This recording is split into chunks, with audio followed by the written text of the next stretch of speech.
Hello and welcome to English 101. In this video I'm going to go over just briefly the getting started materials and week 1 information, including the first assignment, the Unit 1 annotating assignment. I'm going to try and move very quickly through this in order to keep the video length down. So first of all, we'll start here on the main page. You can click straight to the course schedule if you like. That will take you here, and you'll see that in week 1 I have some learning materials for you to review, some activities or practices for you to work on, and some assignments that need to be submitted. So I know that this is a lot for the first week. It does get more manageable as we go, but as we are just getting started, there's a lot of kind of background information that I want you to know. What's really, really important is to review the information under getting started and to make sure that you're reading R1, which is the Unit 1 reading that you'll be using for the assignment. I would space out the rest of these readings, maybe one a day over the course of the week. You don't have to read them all in a big chunk. They're just valuable to kind of help you get your feet under you at the beginning of the semester. I am going to encourage you to review the sample article and assignments. If we go to that page, what we have is a sample article, and then we have sample assignments. So the first assignment is an annotation assignment, and here are some samples you can look at. And then you have to do an outline, so there's a sample outline, a sample first draft, a sample instructor notes, and a sample final essay. So if you just take a look at those samples as we're going through Unit 1, you'll have a better idea of what is expected. And then the assignments for this week involve completing the Getting Started unit and doing the pre-course survey, as well as completing the Unit 1 annotating assignment. So I'm going to click on these links. The annotation guide is going to take us here. So let me go back to the beginning. You don't actually have to do anything or turn anything in.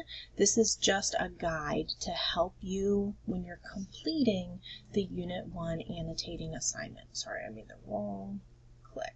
So this Unit 1 annotating assignment is asking you to read R1 that we saw earlier on the schedule and then annotate it. Hopefully you have some experience with annotation, but essentially it just means to take notes on the text.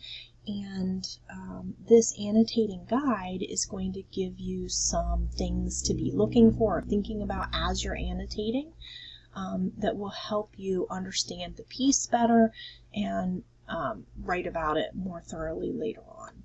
Some reminders about annotation. You do want to take notes directly on the text. There are a couple of different ways that you can do that, either by doing it in a handwritten format or digitally.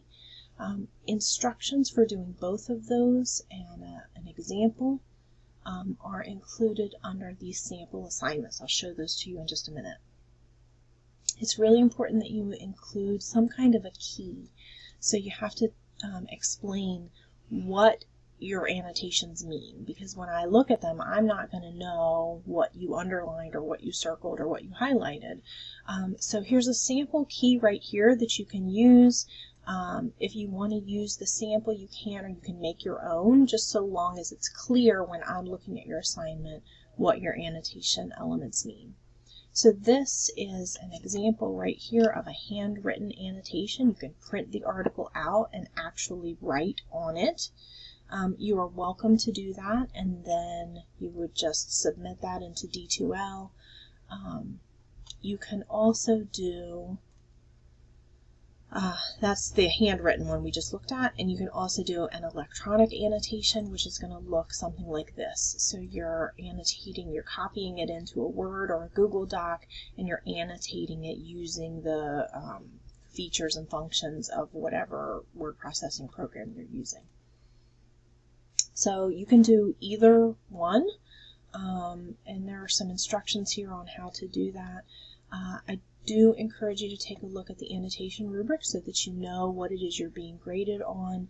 Obviously you want to be over here in this exemplary category, that your annotations reflect your comprehension and logic, and that they're varied and well developed. So this is where you're aiming on the rubric. So for Unit 1, you're going to read R1 and review the information here under content as you get time over the course of the week. You're going to take a look at the samples and you're going to use the annotation guide in order to complete the annotation assignment. Hopefully that's clear. If you have questions, please feel free to email me. My email address is easily found in the course. If we go back here, you'll see that it's typically in the announcements. That's a long announcement, but you'll see that my email address is typically at the signature part of the announcement, and you can also click on this Contact Your Instructor link over here on the right hand side to get to my contact information, or you can find it under the Getting Started submodule as well. You are welcome to email me, send me a text, I need to change that office number, or you can make an appointment to meet with me using You Can Book Me. We can do a Zoom meeting one-on-one. Have a great day. Have a good first week. Let me know if you have any questions, and good luck.